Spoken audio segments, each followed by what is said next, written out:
Pagkasabi ni Duwa na umpisahan na nila ang pagkuha sa mga loot, biglang umuga ang buong kuweba at kinabahan sila. Sigaw ni Jiman, lindol ba to? Tanong ni Hyunwoo, gumuho ba ang kuweba dahil pinatay natin yung boss? Itinuro ng MC ang kanyang daliri sa harap, may pader na gumuguho. Nabiyak ang yelo, bumukas ang daanan papunta sa ibang lugar, at nagpa siya silang tingnan ito. Si Hyunwoo, na nasa unahan at nagmamasid gamit ang observation magic, ay nagsabing parang daan ito na konektado sa isang lugar. Nag-iisip sandali si Doyon, pero biglang sumingit si Duwon, isang sikretong daan. Ano pa ba to kundi daan papunta sa mga nakatagong kayamanan? Nanlaki ang mga mata ni Jiman sa excitement at sumang-ayon sa kanya. Sabi naman ni Hyunwoo, teka muna, huwag tayo basta-basta papasok. Tanong ni Doyon, may nararamdaman ka ba? Nag-aalangan siyang sumagot na wala. Ngumiti ang guild leader at sinabi na total sa tingin niya ay hindi naguguho ang lahat doon kaya bibilisan na lang nila. Natutuwa ang iba pang miyembro na pumayag siya. Bumantong hininga naman si Hyunwoo dahil napilitan siyang sumang-ayon. Lumingon si Doyon kay Shin Jonso at sinabing sumunod sa kanila. Naglakad sila sa daan at nakasalubong ang isang ice golem na naging trahedya para sa kanila. Narinig ng MC ang sigaw ng halimaw sa likod niya at tumakbo. Sa isip niya, paano nangyari to? Patay na ang lahat maliban sa akin. Wala dapat ganitong halimaw sa isang D-rank dungeon. Ni minsan ay wala pa kong narinig na may halimaw pala na hindi na-detect ng magic. Bigla siyang lumingon at nakita ang halimaw na papalapit sa kanya. Tinamaan siya ng golem at tumilapon, tumama ang kanyang likod sa matigas na yelo. Dumyugo ang kanyang bibig at sinubukan niyang tumayo. Pero papalapit na ang halimaw. Naisip ng MC na hindi siya maaaring mamatay ng ganito. Gumawa siya ng dagger at inihagis ito sa halimaw. Pero tumalbog lang ang talem. Hindi pinansin ng ice golem ang kanyang atake at lalong lumapit sa kanya. Pagkatapos ay nagbigay ito ng isang malakas na suntok dahilan para mahulog si Shin Jonso sa yelo at nagsimulang lumubog. Habang papalubog, naisip niya na naiintindihan na niya ngayon kung ano ang pakiramdam ng maging isang D-rank support na hindi man lang makagamit ng mga basic buffs tulad ng healing. Sa wakas ay nakahanap siya ng guild na nangangailangan sa kanya, pero sa bandang huli, tumakbo siya at iniwan sila, kawawa talaga. Sigurado siyang kung sa iba yon, tiyak na mas malaki sana ang maitutulong nila sa kanila. Pumikit siya sa pag-iisip na sana hindi na lang siya naging awakened. Ito ang kanyang pangarap kailanman ay hindi na niya maabot. Bigla, sinabi ng system na na-discover niya ang spring. Natugunan niya ang lahat ng mga kondisyon para maging isang player. Pagkatapos ng mensahe, biglang dumilat ang kanyang mga mata at may isang liwanag ang sumulpot sa harap niya, tumatanglaw sa kanyang gulat at naguguluhang mukha. Binati siya ng system. Nakatingin siya sa mga pop-up window, ang isa ay nagsasabing may bagong reward na available.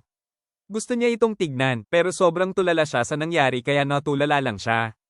May mga bula ng hangin na lumabas sa kanyang bibig at nawalan siya ng malay sa isip niya, iniisip na hindi niya alam ang nangyayari pero wala na siyang pakialam. Inabot niya ang system window at pinindot ang agree button, nakakuyom ang mga ngipin sa desperasyon. Pagkatapos ay gumawa siya ng mga espada at ginawa itong hagdan para umakyat at muling harapin ang halimaw. Iniulat ng system na natatanggap niya ang mga alaala ng kanyang nakaraang buhay. Sa sandaling ito, ang katawan ng ating protagonist ay nabalot ng aura. Nagsimula ng umatake ang halimaw. Iniulat ng system na tapos na ang pamamahagi ng reward. Nanlaki ang mga mata ni Jonso habang lumilitaw ang mga higanteng espada sa kanyang paligid, sumugod sa halimaw at tumago sa katawan nito na naging dahilan ng pagbagsak nito. Biglang nakaramdam si Shin Jonso ng matinding sakit sa kanyang ulo at nagngangalit ang mga ngipin, nagtataka kung ano ito. May mga kakaibang alaala sa kanyang ulo. Napansin ng isang bagay, lumingon siya sa halimaw at nakitang papalapit na ito para magbigay ng susunod na suntok. Pagkatapos ay isang malakas na tunog ang narinig. Tumama ang kamao ng halimaw sa ice shield na itinayo ni Shin Jonso sa harap niya. Naisip niya, hindi ba siya nasaktan? Kahit na isa itong golem-like na halimaw, mayroon itong hindi kapani-pani walang vitality. Nakaramdam siya ng panghihina at agad na sinira ng kanyang kalaban ang shield kaya kinailangan niyang lumayo.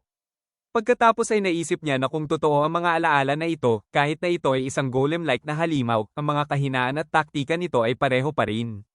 Ang tinatawag na golem-like na halimaw ay walang partikular na kahinaan.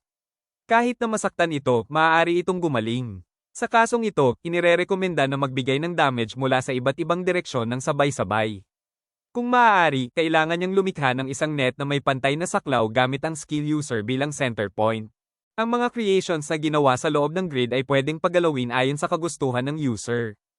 Matapos likhain ng net, ipinatawag niya ang maraming espada, pagkatapos ay ikinuyom ang kanyang kamay at ang mga espada na ito ay nanginig na sumugod sa halimaw ng napakabilis.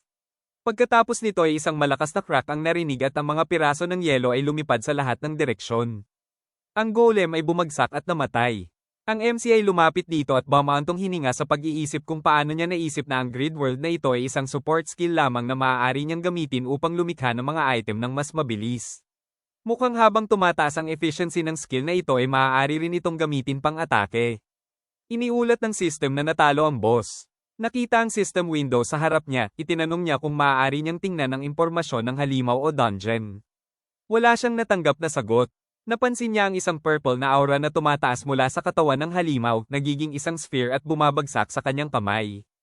Iniulat ng system na ang passive magic engraving skill ay na-activate. Nakatingin siya dito ng gulat at sinabing, ano to? Pagkatapos nito, nagpa siya siyang isipin ng lahat ng mga nangyari sa kanya. Natanggap niya ang mga alaala mula sa kanyang nakaraang buhay. Hindi niya alam kung ano ang ibig sabihin ng nakaraang buhay, ngunit ito ay talagang siya, yun ay ibang Jonzo mula sa hinaharap. Ang buong mundo ay nawasak.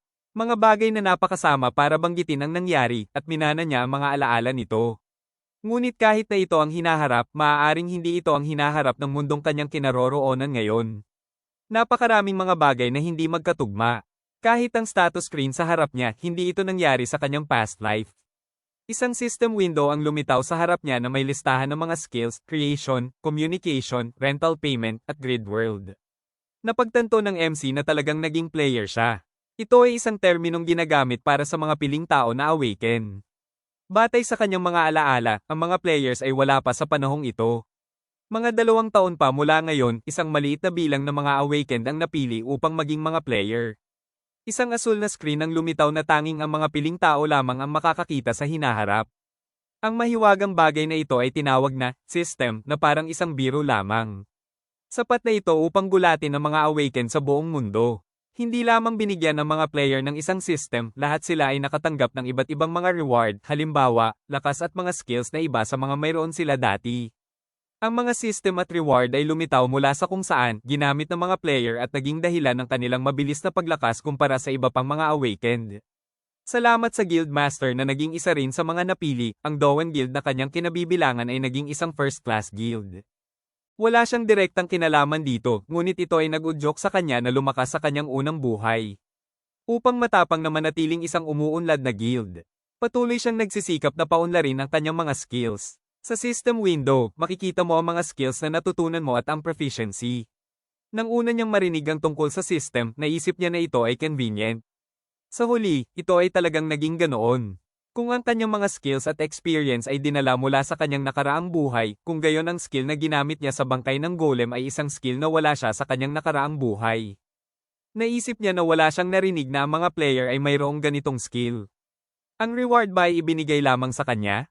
Tumingin siya sa magic gauge na nagsisimula palang mapuno at naisip na nangongolekta ito ng enerhiya mula sa kontaminadong mana.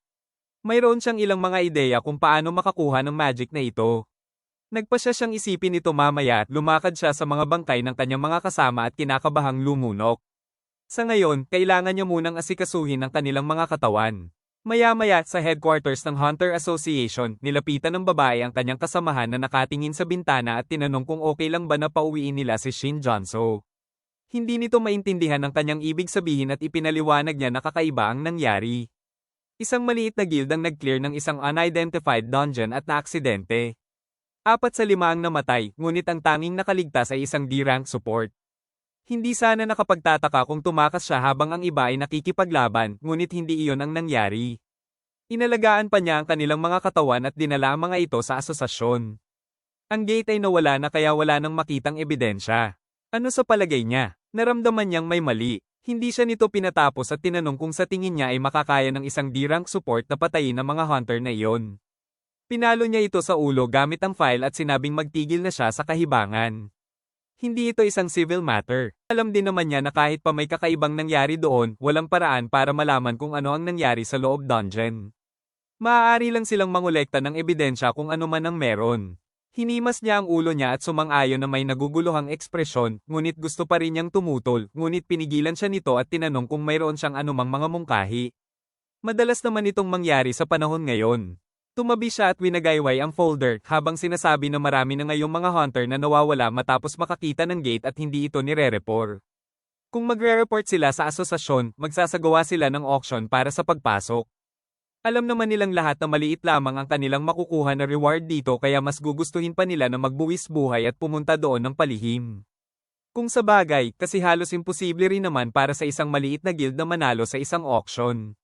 Sinabihan niya ang babae na tawagan na lang si Shin Jonso para sa karagdagang investigasyon o kung ano paman. Bahagya siyang yumuko at nagpaalam. Sa oras na yun, lumabas siya sa koridor at tumingin sa folder, iniisip, ang kanyang pangalan ay Shin Jonso. Alam niya na nasabi niya yun kanina pero mukhang hindi nga ito normal na kaso. Malinaw ang sitwasyon, ngunit hindi pa rin niya maalis ang pakiramdam na may parabang may mali. Una sa lahat, napakakalmado ni Shin Jonso habang iniimbestigahan siya. Wala siyang masyadong experience sa dungeon at nakakita siya ng ganitong insidente, kaya hindi nakakapagtaka kung magpanik man siya.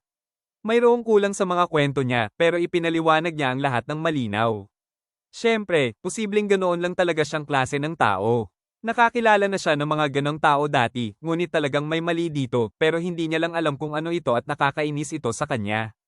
Huminga siya ng malalim, nagpas siyang hindi niya pa kailangang isipin ito sa ngayon. Hanggang dito na lang muna, salamat sa panonood guys, sana nagustuhan nyo at please, suportahan nyo rin yung channel ko, kung meron kayong mga suggestions sa pwede ko ma-recap, comment them below, salamat.